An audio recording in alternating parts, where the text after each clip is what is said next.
Palakkad MLA. Rahul മാങ്കൂട്ടത്തിലിനൊപ്പം വേദി പങ്കിട്ട് വൈദ്യുതി മന്ത്രി കെ കൃഷ്ണൻകുട്ടിയും CPM എം.എൽ.എ. ശാന്തകുമാരി.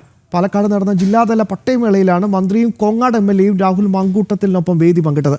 രാഹുലിനൊപ്പം പരിപാടികളിൽ സഹകരിക്കില്ലെന്ന് DYFIയും CPMും ഒരു വശത്ത് പറയുമ്പോഴാണ് എം.എൽ.എയും മന്ത്രിയും പരിപാടിയിൽ സജീവമായി എത്തിയത്. പാലക്കാട് നഗരത്തിലെ സ്വകാര്യ ഓഡിറ്റോറിയത്തിൽ നടന്ന ജില്ലാതല പട്ടയമേളയിലാണ് രാഹുൽ മാങ്കൂട്ടത്തിൽ MLAയ്ക്കൊപ്പം വൈദ്യുതി വകുപ്പ് മന്ത്രി കെ കൃഷ്ണൻകുട്ടിയും കോങ്ങാട് MLA കെ ശാന്തകുമാരിയും വേദി പങ്കിട്ടത്. രാഹുലിനെതിരെ ലൈംഗിക പീഡന ആരോപണങ്ങൾ വന്നതിനുശേഷം ഇതാദ്യമായാണ് ഒരു മന്ത്രിയും CPM MLAയും വേദി പങ്കിടുന്നത്. നേരത്തെ CPM കണ്ണാടി പഞ്ചായത്ത് പ്രസിഡന്റും പാലക്കാട് നഗരസഭാ ചെയർപേഴ്സണും രാഹുലിനൊപ്പം പരിപാടികളിൽ പങ്കെടുത്തത് വിവാദമായിരുന്നു.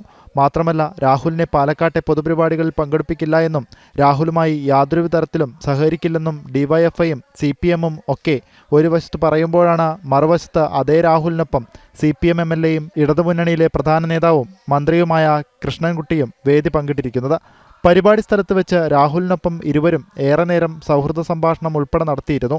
നേരത്തെ പാലക്കാട് നഗരസഭാ ചെയർപേഴ്സൺ രാഹുൽ പങ്കെടുക്കുന്നുണ്ടെന്നറിയാതെ ഒരു പൊതുപരിപാടിയിൽ പങ്കെടുത്തപ്പോൾ വലിയ വിമർശനമാണ് ഇടതുപക്ഷം ഉയർത്തിയത്.